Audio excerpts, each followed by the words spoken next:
नमस्कार दोस्तों, आपका स्वागत है आपके अपने YouTube channel Vidhi judicial academy में। मेरा नाम है Vijendra Verma and I am the director founder of the Vidhi judicial academy. We provide coaching for the judicial services exams, and through this video we are trying to reach out to you to provide you full professional exam oriented coaching for the judicial services, and that is free of cost. इन classes में जो videos हम आपको provide करेंगे, we are going to provide you the entire foundation course including all the books, including all the details, whether it is required for the prelims or mains or for the guidance for the interview. Means in videos को आपने सिर्फ इतना करना है, sequence में देखना है, playlist को अच्छी तरीके से देखना है, सब्जेक्ट वाइज मिल जाएंगे आपको, CPC, constitution, contract, BNS, BNSS, इन सब की प्लेलिस्ट आपको सीक्वेंस में मिलेगी। इन प्लेलिस्ट को देख करके आपने you have to take the coaching from the scratch. First video से लेके लास्ट वीडियो तक आपने करना है। उन्हीं वीडियोस में आपको गाइड किया गया है कि किस तरीके से आप किसी को कोई सा particular provision, section, sub section उसको प्रीलिम्स के लिए पढ़ना है क्या, मेंस के लिए पढ़ना है क्या, और उसके किस तरीके से नोट्स करने चाहिए, कैसे आपको रिवीजन करना चाहिए, इन्हीं वीडियोस में डिटेल में गाइडेंस आपको मिलेगी। तो प्लीज आपसे ये रिक्वेस्ट है, आप ये ना समझें कि यूट्यूब में फ्री में दिया गया है तो फिर ऐसे ही होगा। ये वो प्रोफेशनल कोर्स है जिसके लिए हम लोग अच्छी खासी हाई फीस लेते आए हैं स्टूडेंट से, लेकिन एक टाइम आता है इंसान को समाज के लिए भी करना चाहिए, और उसी इंटेंशन के साथ में we are providing you the entire course free through the YouTube channel Vidhi judicial academy. तो प्लीज हर वीडियो की जो थंबनेल है उसको देख करके आपको आइडिया लग जाएगा कि इसका सब्जेक्ट क्या होने वाला है। कुछ टॉपिक्स ऐसे होते हैं जिनको एक लेक्चर में कवर नहीं किया सकता, तो उसमें लेक्चर नंबर 1, 2, 3 सीक्वेंस से मिलेगा। प्लीज उस तरीके से देख लीजिएगा, और नोट्स आपको अपडेटेड मिलेंगे, उसके लिए कहीं जाने की जरूरत नहीं है। नोट्स का जो लिंक मिलेगा आपको डिस्क्रिप्शन बॉक्स में मिल जाएगा आपको। And thank you very much, wish you all the best. So now let's guys start with the rule 10, and again this rule 10 is very important for your prelims exam. I have told you very important for mains तो है ही है, लेकिन this is the consequence of the situation and I will let you know, but this is very important for your prelims exam. As many times questions have been asked on the rule 10 itself, and please see the heading first. It is heading what? Stay of proceedings. What is the word? Stay of proceedings. Stay of proceedings when there is a case of retirement, removal or death. किसकी death की बात कर रहे हैं, किसके removal की बात कर रहे हैं, किसके रिटायरमेंट की बात कर रहे हैं? You are talking of the next friend and it is not the guardian. हम गार्जियन की बात नहीं कर रहे हैं। This is the retirement, removal और डेथ। रिटायरमेंट, रिमूवल और death of what? Of whom? This is next friend की बात कर। तो अगर रिटायरमेंट होता है, रिमूवल होता है, डेथ होता है, तब क्या होगा, यही इसमें देखना है बस आप लोगों ने। Question is very important prelims के लिए।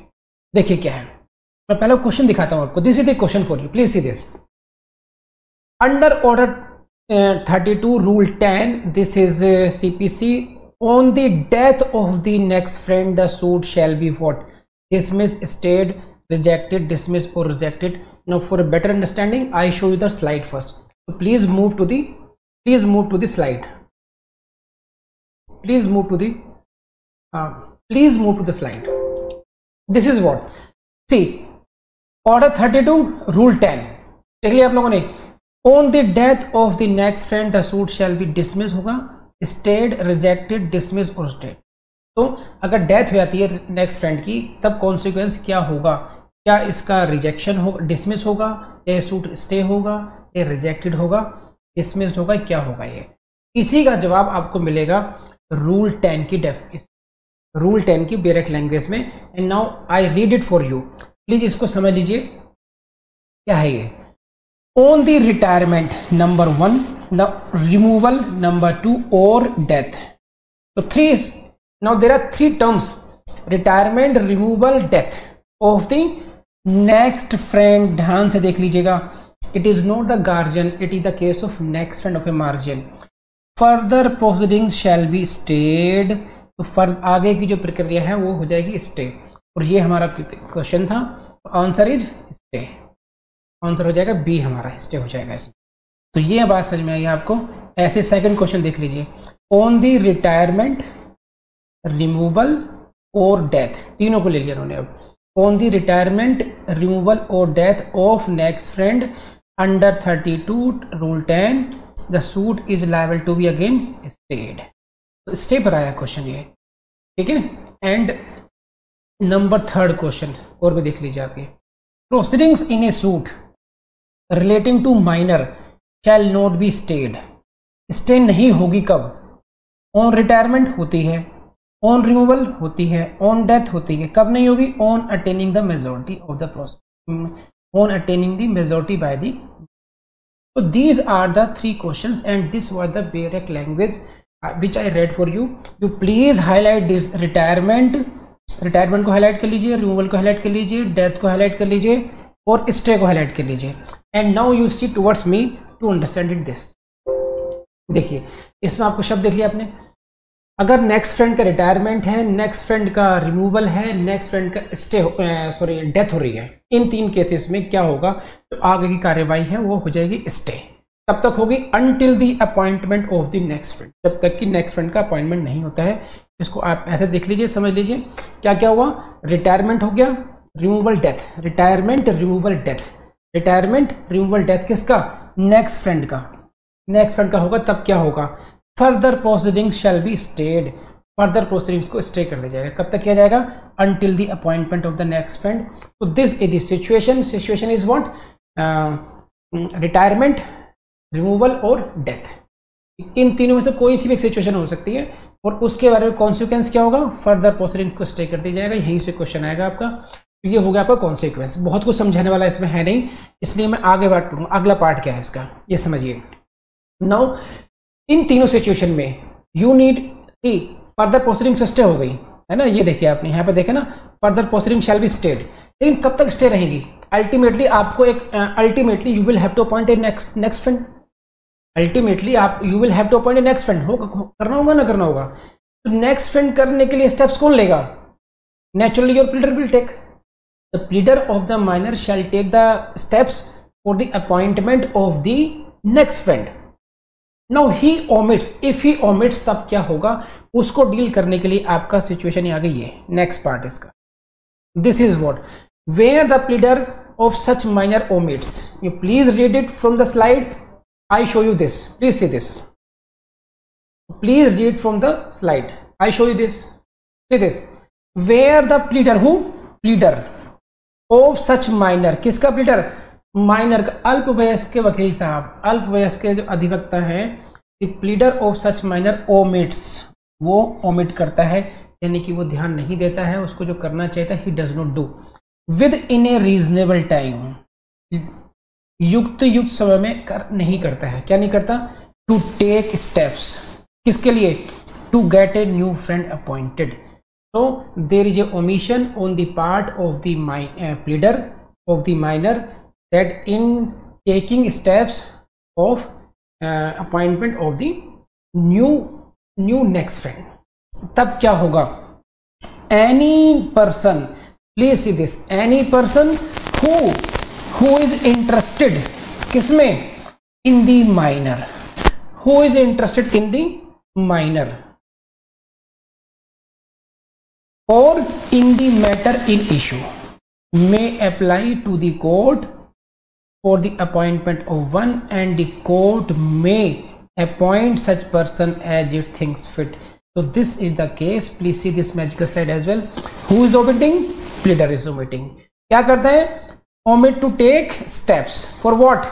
To get new next friend appointed within a reasonable time.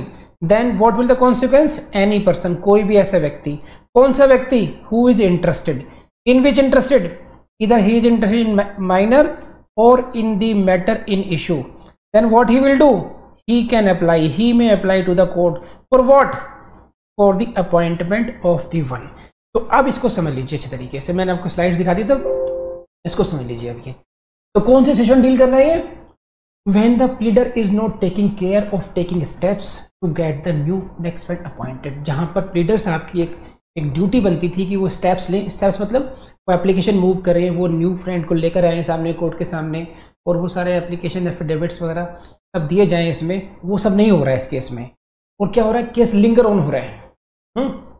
तो देखिए, कोई भी ऐसा व्यक्ति, एनी पर्सन, कौन सा व्यक्ति?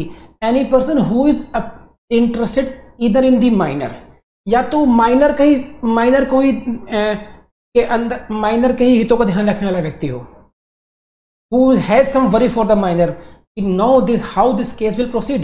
अब ये केस चलेगा कैसे, क्योंकि अब तो रिटायरमेंट हो चुका, जो पहले वाले नेक्स्ट फ्रेंड है या तो उनकी मृत्यु हो गई या उनको हटा दिया गया या उनको रिटायरमेंट हो चुका, कुछ भी होगा तीनों में से। Now who shall be the next friend, तो कोई भी व्यक्ति आ सकता है अगर वकील साहब ने स्टेप्स नहीं लिए हैं तो, any person who is interested in the minor. But now अगर there is no one on behalf of the minor, there is no one who is interested in minor, but he is the defendant himself, he is interested in matter in issue, why it is being lingering on, why the matter is lingering on, he is interested in the matter in issue, this matter in issue should be resolved, even that person may apply to the court for the appointment of the new next friend, and then court can take steps for the appointment. So this is these are the few technicalities. Number one, I just take your attention again. This is rule 10. Rule 10. This is rule 10. What will happen in case retirement, removal और death के case में होगा, तब क्या होगा, further proceeding को stay कर दिया जाएगा। तब तक स्टे रहेंगी जब तक कि न्यू अपॉइंटमेंट नहीं हो जाता नेक्स्ट फ्रेंड का। नेक्स्ट फ्रेंड की बात करते हैं। क्वेश्चन तीनों बार मैं दिखा चुका आपको ये, एंड ये रही आपके मैजिकल स्लाइड। रिटायरमेंट, रिमूवल और डेथ होनी चाहिए, किसकी होनी चाहिए, नेक्स्ट फ्रेंड की होनी चाहिए। तो this is the situation, if this is the situation then it will be the consequence. Consequence will be what, stay of the proceeding. Second part is related to what, to the role of the pleader. Pleader what he has done, pleader has not taken the steps, pleader ने steps नहीं लिए वो जो उसको लेने चाहिए थे। तब क्या हो सकता है, एज ए कॉन्सिक्वेंस कोई भी ऐसा व्यक्ति, any person who is interested in the minor और who is interested in the matter issue may apply to the court for the appointment of the next new friend, new next friend के लिए कर सकते, ठीक है। तो this is all about rule 10। तो you have seen 8, 9, 10, 8, 9, 10। 8 क्या था, ये रहा 8 आपके सामने, this was the 8, retirement of next friend. This was the rule 9, removal of next friend, and this is the rule 10. This is what, stay of proceedings on removal etc of the next friend. So all these rules 8, 9, 10, 8, 9, 10 are related to the next friend and different retirement में, removal में और उसमें death में। आप समझिए इसको, इन तीनों cases में क्या हो जाएगा, स्टे हो जाएगा। अब now come to what you will say, sir what about the guardian. Guardian भी रिटायर हो सकता है, गार्जियन को रिमूव कैसे करेंगे, तब क्या होगा, उस सिचुएशन को डील करने के लिए you will have to move to what, तो this is what, rule 11। Rule 11 is dealing with the situations with regard to retirement, removal और death of the guardian, and for that purpose you come to the rule 11 and see this is,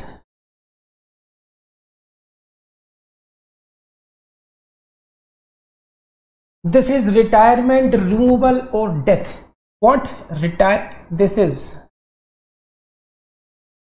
retirement, this is removal and this is death of the guardian for the suit. And please see this word, देखिए आप, मैंने क्या बार बार बात कहता हूं आपको, this is guardian for the suit, Hindi में बोलते हैं तो वादार्थ संरक्षक। this is the guardian, but this guardian is only for the suit। देखो, देयर में भी guardian for your property, there में भी guardian for your person as well, but this is the guardian for the suit. ये जो suit के लिए है, ये केवल उसी सूट के लिए, उसी लिटिगेशन के लिए उसको संरक्षक नियुक्त किया गया है, और हिंदी में इसलिए बोलते हैं वादार्थ, उस वाद के लिए संरक्षक, वादार्थ संरक्षक। This is what, guardian for the suit. तो हम इसकी बात कर रहे हैं। Never forget this is technical term, and whenever you write in your mains, आप पूरी की पूरी टर्म लिखेंगे। Don't write only for the guardian, guardian for the suit लिखेंगे, सही है। नेक्स्ट फ्रेंड मैसेज जरूरत नहीं पड़ती है। तो यहां तक बात खत्म हो गई। Now please come to the next lines. तो बेरेट लैंग्वेज पढ़नी है हम लोगों ने, as usual we do it. Now please come to the slide and read the bare language, and again please highlight this. जैसे मैंने कह रहा है, जैसे मैंने बेरेट ये हाईलाइट किया हुआ है, you please do it and try to understand this. So please come to the slide now. This is what, where the guardian for the suit desires to retire. Now this is the voluntary desire of the guardian. Who is guardian? Guardian for the suit desire to retire. Number 1 हो गया ये, जहां पर guardian खुद retire होना चाहता है। Number 2, does not do his duty, this is two, he is not doing his duty, देखिए दिस इज द वर्ड और and third situation is this where there sufficient ground is made to appear, एक पर्याप्त आधार बताया गया है court के सामने, दिस इज थर्ड। इन थ्री सिचुएशंस में you can see this slide as well, desire to retire, does not do his duty and sufficient grounds, ये तीनों स्थिति तब होती हैं, तब क्या कर सकती है court can do what, this is the court में permit such guardian to retire, court permission दे सकती है कि ठीक है यू कैन रिटायर, और कोर्ट में रिमूव, तो पहली सिचुएशन में तो क्या हो गया, when he is desiring to retire, court में परमिट टू रिटायर, जब वो कह रहा है रिक्वेस्ट कर रहा है कि I should be retired, I want to retire from the case, then court में permit, when he is not doing his duty और sufficient ground exist, then court may remove him, तो दोनों ही ऑप्शंस आ गए इस लैंग्वेज में, आप देखिए court में permit such guardian to retire और may remove him and may make such order as to cost as it thinks fit, तो ये हुआ इसका, ठीक है। देन नेक्स्ट पढ़ लेते हैं, ये रहा, where the guardian for the suit retires, dies और इज रिमूव, तीनों बातें हो गई, रिटायर हो जाए with the permission of the court, मर जाए जब कोर्ट उसको रिमूव कर देती है, रिटायर्स, डाइज और रिमूव्ड, देन कब, during the pendency of the suit, यहां से आई है अभी ये retires during the pendency of the suit, he dies during the pendency of the suit, और ही is removed during the pendency of the court, then the court shall appoint a new guardian, it is the duty of the court to appoint a new guardian in his place, so this is the direct language of the rule 11. Now you to see towards me, I explain it and then we move forward now. देखिए तो आपने समझ लिया इसको, simple सी बात है, guardian पे number 1 क्या है, कहां से क्वेश्चन आएंगे, this is rule 11 number 1, this is related to the this is retirement, this is retirement, removal और death of the guardian, number 1। ऐसी स्थिति में क्या होता है, 3 ग्राउंड बताया गया आपको, देखिए number 1 when he desires to retire he can be permitted to retire, now when he is not doing his duty he may be removed, or if there is any other sufficient reason then he can be also removed by the court, and then it is the duty of the court, the court shall appoint a new guardian in his place। कर लेंगे आप लोग, इसमें कहीं कुछ ऐसा नहीं है मुश्किल सा जो आपको ध्यान रखना पड़ेगा। अब टेक्निकलिटीज में कहाँ फंसेंगे, 8, 9, 10 को नेक्स्ट फ्रेंड के पॉइंट ऑफ व्यू से पढ़ना, 11 को पढ़ेंगे आप गार्जियन के पॉइंट ऑफ व्यू से, 9 में there were 5 grounds of removal, इन सारी बातों को देखते हुए ध्यान रखेंगे। तो दिस इज 8, 9, 10, 11, ये अपने आप में चैप्टर विद इन चैप्टर में कह रहा हूँ आपको, ये है ना, एक जो ऑर्डर 32 है अपने में बड़ा लेंथी चैप्टर हो गया ये। तो सेगमेंट 1 to 4 हुआ, 5 to 7 हुआ, और फिर हो गया 8 to 11, 8, 9, 10, 11। अब इससे अगला सेगमेंट आएगा 12 to 14, कि जब माइनर मेजर हो जाता है, minor attains majority, what will be the consequence, what are the options before him, वो क्या क्या ऑप्शंस कर सकता है, क्या क्या करेगा, बहुत नेचुरल बात है, हम लोग पढ़ेंगे उसमें अभी। तो that's all for this topic. Now we will switch over to next topic in the next class. Thank you very much. आपको अक्सर ऐसा लगता होगा लोग फेल क्यों होते हैं इतना, फिर तो देखिए वो जो फेल होते हैं उनसे जाके पूछो कि पढ़ने का तरीका क्या है।